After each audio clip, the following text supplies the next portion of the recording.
programme du second semestre en première année s'articule autour de 4 chapitres. L'hydrogène et les hydrogènes en mécanique quantique. Nous allons appliquer la mécanique quantique dans la résolution de la détermination des propriétés de l'hydrogène et de l'hydrogénide, les atomes polyélectroniques. Depuis le début de l'année, nous avons travaillé avec l'hydrogène et les hydrogénides, c'est-à-dire des systèmes monoparticulaires. À partir du chapitre 2, nous allons voir les atomes, les systèmes polyélectroniques. Ensuite, nous étudierons la classification périodique et nous terminerons par la liaison chimique. Le premier chapitre du second semestre est consacré à l'étude de l'hydrogène et des hydrogénides en mécanique quantique. Nous avons vu que l'atome d'hydrogène est l'atome le plus simple. Il est constitué d'un proton autour duquel gravite un électron. Bien sûr, la charge totale du système est égale à nulle. L'analyse de ces résultats a permis de mieux comprendre les spectres de rayons. Ainsi, avec la mécanique quantique, nous allons pu, du moins en partant des résultats de l'atome d'hydrogène, nous avons pu aussi étudier le spectre des hydrogénides. Comme on l'a dit dans le chapitre précédent, pour déterminer les propriétés des atomes maintenant, des particules, on utilise l'équation de Schrödinger, qui représente le principe fondamental de la mécanique quantique.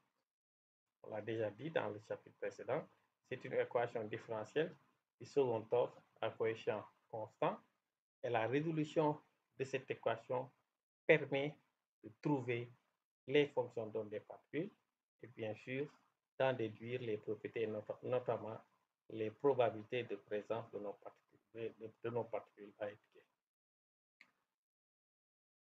L'équation de Schrödinger, l'équation du second ordre, donnée par la relation moins h bar sur dz, d2 de psi sur dy carré, d2 de psi sur dy carré, d2 de psi sur dz carré, v psi e psi, avec h la constante de Planck, psi la fonction d'onde bien sûr à déterminer, l'énergie potentielle du système et l'énergie totale du système. Ici, ce sera l'énergie cinétique plus l'énergie potentielle. Bien sûr, ici, dans le cas d'une particule, on a la masse de la particule qui est ici. Lorsqu'on l'applique à l'atome d'hydrogène et aux hydrogénides, on va juste, ce qui va changer, c'est juste remplacer la masse de la particule par la masse du système, puisqu'on avait dit que dans le cas de l'atome d'hydrogène et bien sûr des hydrogénides, le système peut être étudié puisque le noyau est mobile, comme l'hydrogène. On avait montré dans les 2 derniers chapitres que bien sûr on doit remplacer la masse de la particule par la masse du système nu. Ici, c'est l'énergie totale, on l'avait dit tout à l'heure, P carré sur 2 mu, c'est l'énergie cinétique du système, et moins E carré sur 4 epsilon 0. Dans le cas de l'atome d'hydrogène, c'est l'énergie potentielle. Si on avait un hydrogénide, on allait juste multiplier ici par Z pour avoir l'hydrogénide correspondant. Bien sûr, avec les mêmes remarques, bien sûr, V, c'est l'énergie potentielle du système et l'énergie totale du système, P carré sur 2 mu, moins E carré sur 4 pi epsilon 0. R. Si on résout l'équation de Schrödinger, bien sûr, trouver la fonction d'onde, c'est résoudre l'équation, revient à résoudre l'équation de Schrödinger. On avait déjà dit dans le chapitre précédent que la résolution de cette fonction d'onde permet d'avoir des couples de solutions PCI, EI, qui vérifient l'équation de Schrödinger et bien sûr la condition de normalisation. Mais lorsqu'on résout l'équation de Schrödinger, on se retrouve avec une fonction d'onde. Bien sûr, on avait dit qu'on travaille en coordonnées sphériques. Pourquoi? Parce que l'atome a une symétrie sphérique et la résolution, l'expression de la fonction d'onde en coordonnées sphériques est très simple car c'est le produit de 3 fonctions indépendantes. R de R, θ de θ et phi de phi. R, c'est ce qu'on appelle la partie radiale de la fonction d'onde. θ, ce sont les fonctions d'onde de Syd et phi, la fonction d'onde orbitale qu'on verra au fur et à mesure du cours. Bien sûr, ici, vous avez que les deux dernières fonctions dépendent de la des angles. C'est pourquoi on peut le produit de θ et de phi, c'est ce qu'on appelle la partie angulaire de la fonction d'onde. Donc, en réalité, une fonction d'onde est composée de deux parties, une partie radiale et une partie angulaire. La partie radiale ne dépend que de R et la partie angulaire dépend des angles, bien sûr, de θ et de phi. On peut écrire psi de f θ phi égale à R de R par f θ et phi. Donc, bien sûr, comme les trois fonctions sont indépendantes, les deux fonctions aussi sont indépendantes. Ça veut dire qu'on peut étudier d'une part la partie radiale et d'autre part la partie angulaire. Décrit les propriétés de l'électron, par exemple, dans l'atome.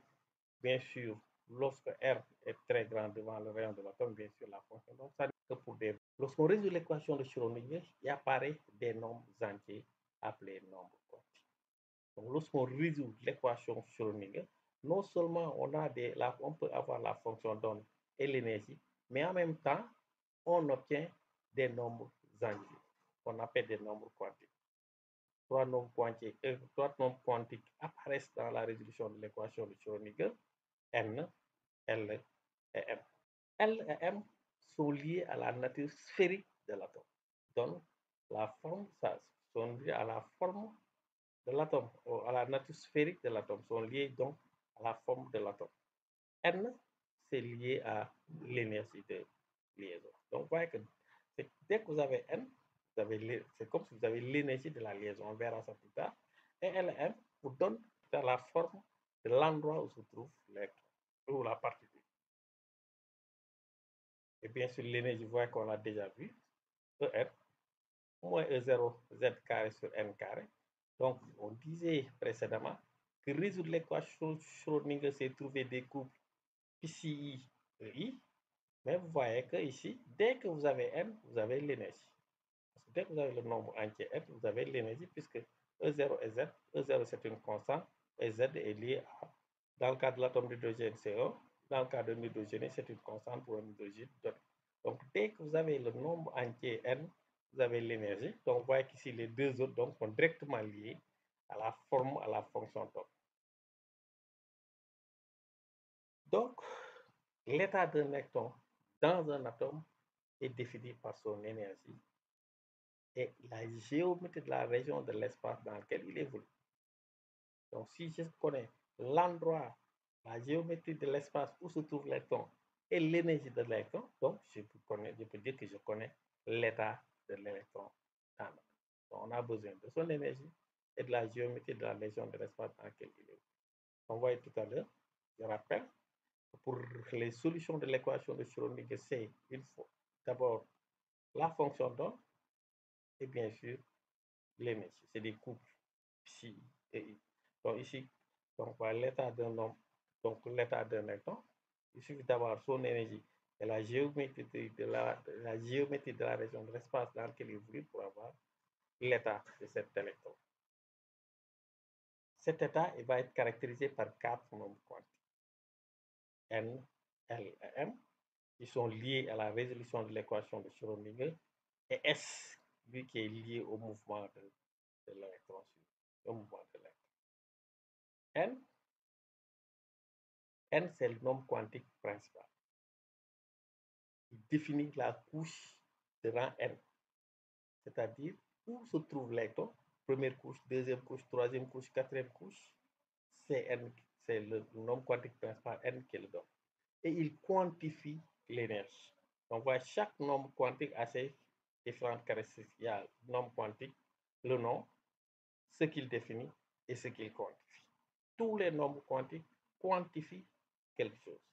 Donc, ici, dans le cas de N, donc, il donne la couche. Par exemple, si N égale 1, c'est la couche K. Si N égale 2, c'est la couche L. Si N égale 3, c'est la couche M. Il quantifie l'énergie. E de N égale moins 0 Z carré sur N carré. Donc, dans le cas de l'atome de 2, vous voyez que N égale 1, c'est moins E0. N égale 2, c'est moins E0 sur 4. N égale 3, c'est moins E0 sur 9. N étant un entier naturel non nul. Donc, N, le premier nombre quantique N, quantifie l'énergie, définit la couche de rang N. Le nombre quantique secondaire, le L, c'est le nombre quantique secondaire azimutal. Il quantifie la norme du moment cinétique et caractérise la sous-couche. Donc, dans chaque couche, vous avez des sous-couches. Dans chaque couche, vous avez des sous-couches. Je donne toujours comme l'exemple. Vous avez un immeuble. Au niveau de chaque étage, vous avez des appartements. Donc, N détermine l'étage et L va déterminer les appartements à l'intérieur. Donc, L, c'est le nombre quantique secondaire, azimutal. Il quantifie la norme du moment cinétique. Donc, chaque nombre quantique quantifie quelque chose et définit la sous-couche où se trouve l'électron. Voilà. L égale MVR, L égale H bar L plus. Donc, quantifie la norme du moment cinétique. Nombre du moment cinétique. Pour chaque valeur de n, il y a L peut prendre n valeurs. Pour chaque valeur de n, ça veut dire pour une couche donnée, il y a n sous-couches. Dans chaque couche, il y a n sous-couches. Donc, dans chaque étage, il y a, si vous êtes dans l'immeuble à l'étage N, vous aurez N appartements. Vous êtes au premier étage, il y a un appartement. Deuxième étage, 2 appartements. Troisième étage, 3 appartements. Quatrième étage, 4 appartements. Donc, sur chaque couche, il y a N sous-couches. Donc, L qui détermine la sous-couche, on a dit ici, qui caractérise la sous-couche, définit la sous-couche. L est compris entre 0 et N moins 0. Bien sûr, si N égale 1, L égale 0, c'est l'appartement 0, une valeur de L, une valeur de N, une valeur de L. Si N égale 2, L égale, on a deux valeurs de L égale 0, L égale 1. Si N égale 3, je pense que c'est plus. Si N égale 3, vous avez L égale 0, 1 et 2. Donc, sur le premier appartement, il y a 1. Sur le premier étage, il y a un appartement. Sur le deuxième étage, il y a 2 appartements. Sur le troisième étage, il y a 3 appartements. Donc, N donne la couche et L donne la sous-couche. Et la valeur de N détermine le nombre de sous-couches que vous avez. Ensuite, maintenant, il y a le nombre quantique magnétique qui quantifie la composante LZ du moment cinétique. Donc, tous les nombres quantiques quantifiés et caractérise les différentes orientations de L dans l'espace par rapport à une direction donnée. Donc, si je prends tout à l'heure, on a la quantification LZ, M, H bar. Pour une valeur de L donnée, on a M prend 2L plus une valeur. 2L plus 1. Tout à l'heure, j'avais pris l'immeuble. Donc, il y a N qui donne l'étage. Il y a L qui donne le nombre d'appartements dans l'étage. Et M va donner le nombre de chambres dans chaque appartement. Vous avez des appartements à une chambre, des appartements à 2 chambres, des appartements à 3 chambres. Donc, détermine l'orientation dans l'espace de L, de la sous-couche. C'est M qui va dire que la sous-couche est dirigée suivant X, la sous-couche est dirigée suivant Y, ou la sous-couche est dirigée. Et chaque direction correspond bien sûr à une sous-couche déterminée. Quel est le nombre d'orientations que nous avons pour une valeur de L donnée? Il y a 2L plus une valeur. 2L plus une valeur. 2L plus une type, 2L plus un type de sous-couche. Donc, si vous êtes sur la sous-couche L égale 0, vous avez 2L plus une orientation, 2 fois 0 plus 1, ça fait 1, ainsi de suite. Donc, M est compris entre moins L et plus L. M est un entier relatif. Un entier relatif. M appartient à 0. Si L égale 0, bien sûr, M égale 0. Donc, dans l'appartement de type 0, il y a une seule chambre. Dans l'appartement de type 1, il y a 3 chambres. Dans l'appartement de type 2, il y a 5 chambres, donc 5 orientations dans l'espace. Donc, voici la sous-couche 0, une orientation dans l'espace. La sous-couche 1, 3 orientations dans l'espace, 3 chambres où l'électron peut se retrouver, qu'on va appeler plus tard orbital. Dans la sous-couche de type 2, il y a 5 orientations, 5 types de sous-couches, 5 chambres, on l'appellera case quantique, dans lesquelles les électrons peuvent se retrouver. Donc, M donne l'orientation de la sous-couche dans l'espace. Chaque orientation définit, entre guillemets, une chambre où l'électron peut se retrouver, on verra ça plus tard, qu'on va appeler des cases quantiques. Exemple, pour L égale 1, on a 3 orientations possibles de L. M égale 0, M égale 1, M égale 0 et M égale A plus 1. Si je prends le dessin, voici ce qu'on a. Ici, voici les 3 orientations possibles de l'électron. Ici, on a plus 1, 0 et moins 1. Donc, il y a 3 orientations différentes dans l'espace. Vous avez 3 chambres différentes dans la sous-couche. Il y a un quatrième nombre quantique qu'on appelle le nombre quantique de spin. Il caractérise le mouvement de rotation de l'électron sur lui-même. Et bien sûr, chaque fois que vous avez un mouvement, vous avez un moment cinétique. Donc, quantifie la nombre du moment cinétique. Qu'est-ce que c'est le nombre quantique de spin? En fait, l'électron tourne autour du noyau.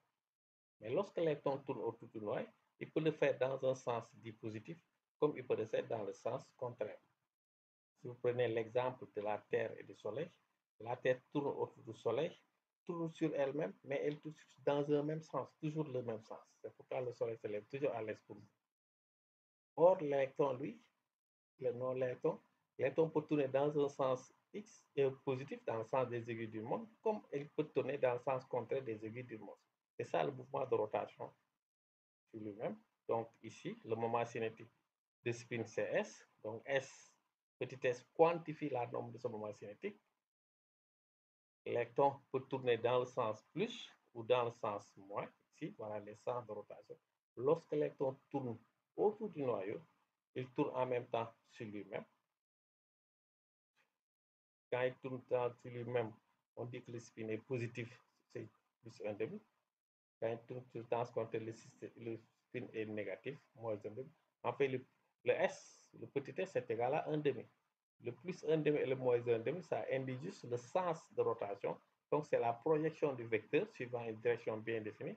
Et cette projection est positive ou négative suivant l'orientation que nous avons faite de l'espace. Donc, c'est le mouvement, c'est le mouvement de rotation, le mouvement qu'on appelle le mouvement de rotation de l'électron sur lui-même, qui est déterminé par le nombre quantique. Donc, S plus ou moins 1,5, c'est la projection.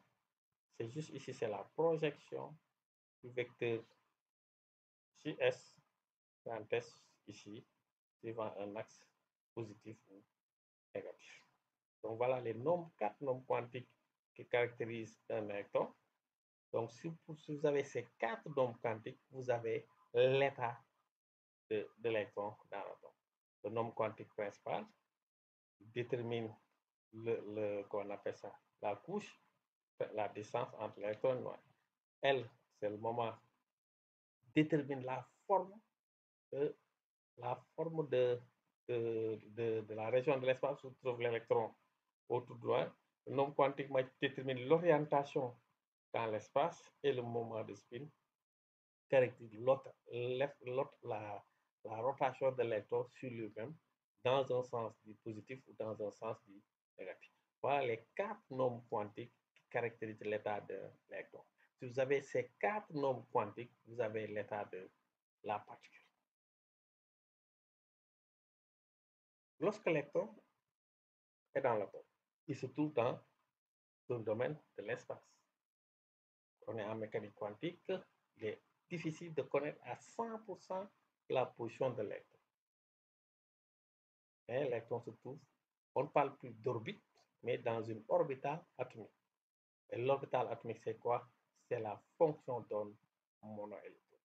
Pour étudier une particule, qu'est-ce qu'on a dit? Il faut résoudre l'équation de Schrödinger et trouver sa fonction d'onde. L'orbital, la fonction d'onde de l'électron dans l'atome, la fonction d'onde de l'électron dans l'atome s'appelle l'orbital atomique. Donc, l'orbital atomique est une fonction d'onde monoélectronique, ça veut dire que fonction d'onde qui caractérise un électron et un seul. Et cette fonction d'onde, qui est l'orbital atomique dans le cas de l'électron, cette fonction décrit les propriétés d'un électron dans un environnement donné. Elle décrit les propriétés d'un électron dans un environnement donné. L'orbital atomique, qu'est-ce que c'est? Elle détermine la région de l'espace où la probabilité de présence de l'électron est au moins égale à 0,95. Égale à 95%, la probabilité est 0,04. N'oubliez pas, pour étudier un électron, qu'est-ce qu'on cherche? Pour étudier une particule, on cherche sa probabilité de présence. Et cette probabilité, l'orbital atomique, qui est la fonction d'onde qui permet d'étudier les propriétés de l'électron, cette fonction d'onde, qui est l'orbital atomique, correspond à la région de l'espace où la probabilité de présence de l'électron est au moins égale à 0,95.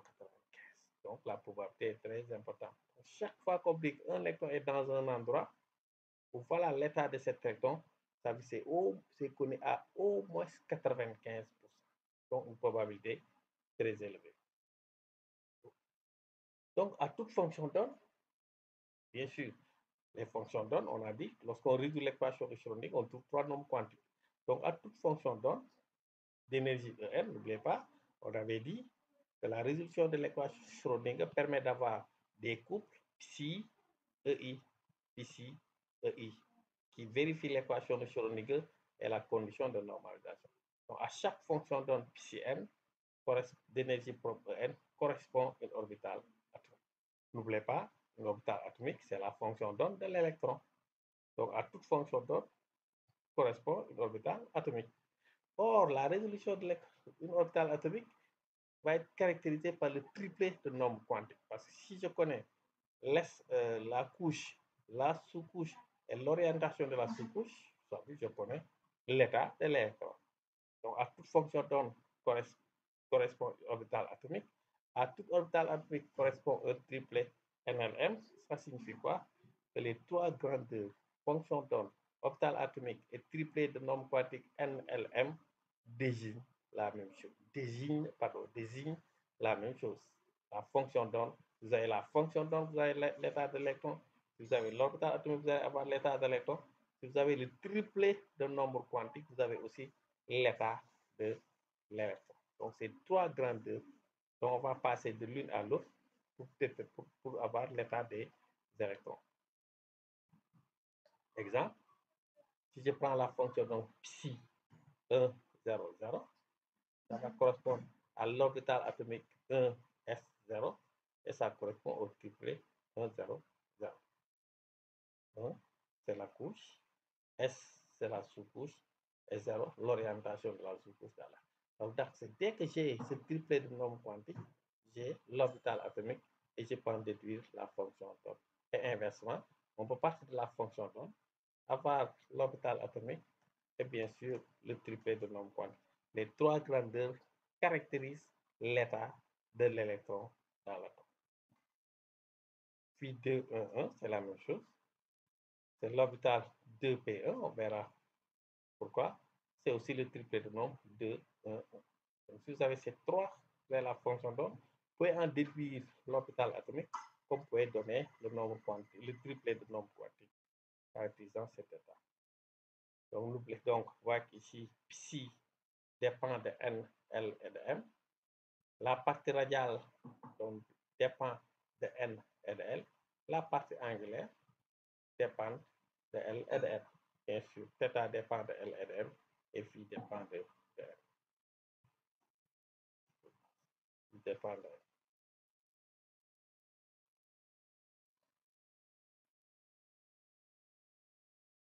Dans une orbitale atomique,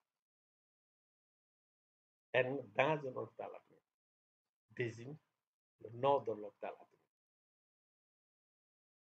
le triplet de nombre NL, N désigne la couche. Mais dans l'orbital atomique, N, c'est le nom de l'orbital atomique. N égale 1, N égale 2, N égale 3. K, L, M. Donc, N dans l'orbital atomique, N désigne le nombre de l'orbital atomique. Dans le triplet de nombre quantique, solution de l'équation sur N désigne la couche, bien sûr. L'orbital élevant de la couche N. C'est bien. L est l'état ou la sous-couche où se trouve l'électron. Les valeurs de L, c'est 0, 1, 2, 3, 4, 5, 6, 7, et ça. Et bien sûr, chaque valeur de R correspond au nom d'une sous-couche. Si elle égale 0, c'est la sous-couche S. Si elle égale 1, c'est la sous-couche P. Si elle égale 2, c'est la sous-couche D. Si elle égale 3, c'est la sous-couche F. N égale 4, la sous-couche G. N égale 5, la sous-couche S. Il faut être en mesure de passer de S à 0, de P à 1 ou de 2 à D. Donc, ça va être automatique. Plus tard, vous verrez que ça va être automatique. Dès que j'ai L égale 0, je dis que ça correspond à la sous-couche S. Dès que j'ai L égale 3, ça correspond à la sous-couche F. Si j'ai D, je dis que ça, la valeur de L, c'est 2, et ainsi de suite. M donne le nombre d'orientations de l'orbital atomique dans l'espace. On a déjà vu. Nombre d'orientations dans l'espace, un nombre de types de sous-couches. Chaque orientation correspond en réalité à un type de sous-couche. Une valeur de M, une orientation dans l'espace. Deux valeurs de M, deux orientations dans l'espace. Trois valeurs de M, trois orientations dans l'espace. Vous verrez que, entre guillemets, chacune de ces orientations correspond à une chambre où l'électron pourra se loger. Pour une couche N donnée, on l'a vu, il y a N valeurs de L, c'est-à-dire N sous-couches. On l'a déjà dit, si N égale 1, il y a une sous-couche. Si N égale 2, il y a deux sous-couches. Si N égale 3, il y a trois sous-couches, ainsi de suite. Si N égale 4, il y a 4 sous-couches. Chaque valeur de N, il y a N valeurs de L. Maintenant, pour chaque valeur de L, il y a deux L plus une valeur de M. C'est-à-dire, deux L plus une orientation sont possibles. Si L égale 0, on a une orientation. Si N égale 0, on a une orientation. Si N égale 2, si L égale 0, on a une orientation. Si N égale 1, on a trois orientations. 2 fois 1 plus 1, 3. Si N égale 2, on a 5 orientations. Qu'est-ce que ça signifie? Que le nombre d'états différents sur une couche de rang n est donc égal à n carré, puisque c'est la somme des n premiers entiers impairs. N premiers entiers impairs. Donc, le nombre d'états différents sur une couche de rang n est donc égal à n carré, la somme des n premiers entiers impairs. 1 plus 3 plus 5 plus 7 plus 9, ainsi de suite jusqu'à 2n moins 1 plus 1 égale n carré. Donc, ça signifie que sur chaque couche, il y a n états possibles. N états possibles. N états différents. Donc, ce qu'on parle d'état, c'est les états de l'électron. Sur chaque couche, il y a n carré, états différents. Donc, l'électron peut avoir n carré états différents. On y va, exemple.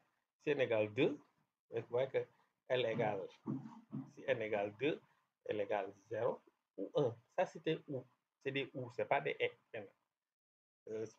Pour l'électron. Donc, si L égale 0, M peut être égal à 0. Si L égale 0, M égale 0. Donc, il y a une orbitale, c'est l'orbitale 2, S, 0. Puisque L égale 0, ça correspond à l'orbitale S. On l'a déjà dit. Si, toujours dans la couche M égale 2, on peut avoir L égale 1. Si L égale 1, M égale à moins 1, 0, et plus 1. Donc, on a trois orbitales atomiques de 2p moins 1, 2p0, 2p plus 1. Bien sûr, 2, c'est n. L égale 1, ça correspond à l'orbital p, p. Et L égale m, les valeurs possibles de m, moins 1, 2p moins 1, 0, 2p0, et plus 1, 2p plus 1. Ces 0 correspondent bien sûr au triplet. Donc, vous voyez que dès que j'ai, c'est le triplet, 2, 0, 0, qui correspond à l'orbital 2s0, 2, 1, moins 1, qui correspond à l'orbital 2p moins 1, 2, 1, 0 à l'orbital 2p 0 et 2, 1, 1 à l'orbital 2p plus 1. Vous voyez qu'on a 4 orbitales atomiques. Donc, dans la couche n égale 2, vous aurez 4 orbitales atomiques, 4 fonctions d'onde monoélectronique. 4 fonctions d'onde monoélectronique.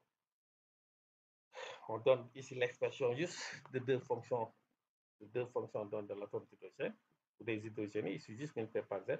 L'état fondamental, on a n égale 1, L égale 0, M égale 0.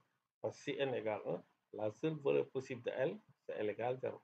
Si L égale 0, la seule petite possible de M, c'est M égale 0. Et ça correspond au triplet 1, 0, 0. Et voici la fonction d'onde correspondante. Ici, 1, 0, 0, c'est l'orbital 1s. La partie radiale est donnée par A0 à la puissance moins 3,5 fois 2 exponentielle moins R sur A0.